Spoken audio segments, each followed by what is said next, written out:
let's go over this. Blatant inaccuracies. We have type, reason, example, and impact. Impact means a 10 out of 10 is like super impactful. A 7 out of 10 is like the least on this scale. Balance. Each should report the same balance. Example, $15, $22, $0. That is a 10 out of 10. And if you see that on a credit report, you need to dispute that as your number one dispute. Past due. It should be the same on all three bureaus. Now, this is a 9 out of 10. It is not as impactful as the balance, but it most definitely will remove that account. Balance on a sold account. Let's say you had a Capital One charge off. They sold it over to portfolio. Now that balance of $100 should actually be with portfolio and no longer with the original creditor. The status should also say sold or transferred. That is an 8 out of 10. Re-aged account. This is most definitely a 10 out of 10. I have an entire video series I did on re-aged accounts. That is where the date last paid was re-aged, but shows that you made a payment when you didn't, or one of the bureaus shows 2017, but the other shows 2022. The older date is going to be the correct date 9 times out of 10. That is a 10 out of 10. Weird payment history, it should always follow the 30, 60, 90 rule. There are examples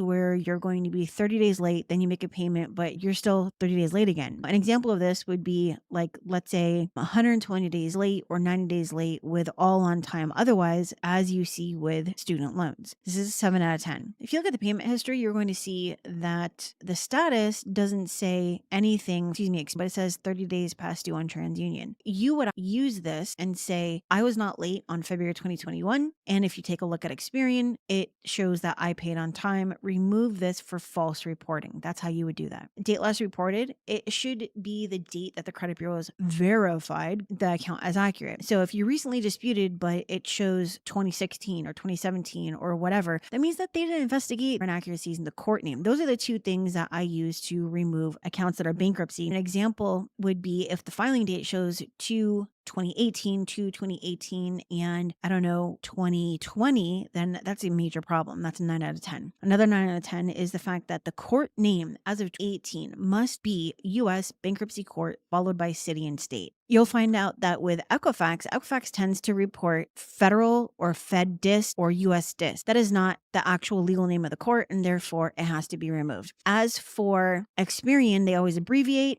Abbreviation, I could just say I straight up don't understand it, so therefore it's inaccurate. TransUnion will always report U.S. bankruptcy court without the city and state. That, my friend, is how I remove bankruptcies. Past due on collections. Hello, it's a collection. It's already late. Status is collection. Past due is $100. Yeah, no, it doesn't work like that. It should not say 120 days late. There should not be a past due. There should not be a limit, and there should be no late payments in the payment history. That is an 8 out of 10. Late payments on a collection, that is it. I will see you later.